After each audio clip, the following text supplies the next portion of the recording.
దేవుణ్ణి బిడ్డలుగా అయిపోయిద్దేమని మనం భయపడిన అవసరం లేదు.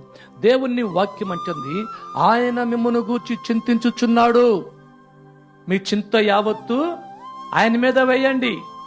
ఆకాశ పక్షులు చూడండి, అవి విత్తవు కదా, కొయ్యవు కదా, వాటిని పోషిస్తున్నాను కదా, వాటికంటే మీరు శ్రేష్ఠులు కాదా?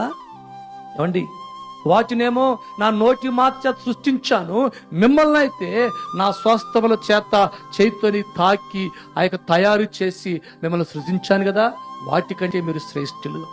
ఒక్కసారి మీరు అడవిలో చూడండి, ఆ పుష్పములను, ఆ పువ్వులను, ఆ గడ్డి పువ్వులను ఎవరు అలంకరించుచున్నారు?